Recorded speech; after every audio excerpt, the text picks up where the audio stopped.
Hi hello, എന്തൊക്കെയുണ്ട്? എല്ലാവരും സേഫല്ലേ? ഞങ്ങളിവിടെ സേഫാണ്, കുഴപ്പമൊന്നുമില്ല. നാട്ടിൽ നമ്മുടെ ന്യൂസിൻ്റെ അത്ര പ്രോബ്ലം ഒന്നും ഇവിടെ ഇല്ല കേട്ടോ. ഇന്ന് നമുക്ക് പ്രോൺസ് വെച്ചിട്ടൊരു റെസിപ്പി പരിചയപ്പെട്ടാലോ?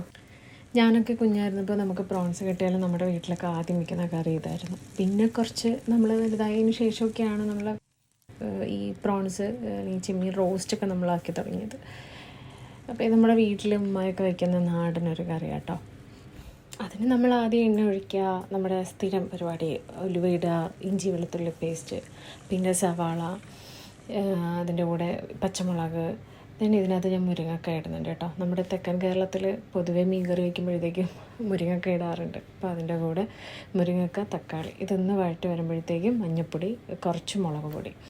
ഇത് വഴറ്റാൻ തുടങ്ങുന്നതിന് മുന്നേ നമുക്ക് തേങ്ങ കുറച്ച് നമ്മുടെ ആവശ്യത്തിന് തേങ്ങ എടുത്ത് ഒന്ന് നമുക്ക് വറുത്ത് ഒന്ന് മൂത്ത് വരുമ്പോഴത്തേക്ക് അതിനകത്ത് നമുക്ക് ആവശ്യത്തിനുള്ള പൊടി അതിനകത്ത് ഇട്ട് കൊടുക്കുന്നുണ്ട്. ഞാൻ മുളക് പൊടിയും മല്ലിപ്പൊടിയും അതിനകത്ത് ഇട്ട് ലാസ്റ്റ് ഒന്ന് മൂപ്പിച്ചെടുക്കുന്നുണ്ട് കേട്ടോ.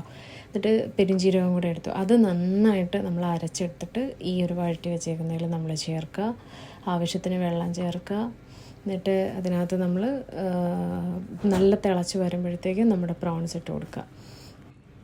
പ്രോൺസ് ഇട്ടൊന്ന് തിളച്ച് വരുമ്പോഴത്തേക്ക് നമുക്ക് ഉലുവാപ്പൊടിയും പിന്നെ നമ്മൾ ഉപ്പ് നോക്കുക. എന്നിട്ട് അതിനകത്ത് നമ്മൾ പുളി, ഞാൻ പുളി പേസ്റ്റാക്കി വെച്ചിട്ട് യൂസ് ചെയ്യാറ് കേട്ടോ. അതെനിക്ക് ഭയങ്കര എളുപ്പമായിട്ട് ഫീൽ ചെയ്യാറുണ്ട്.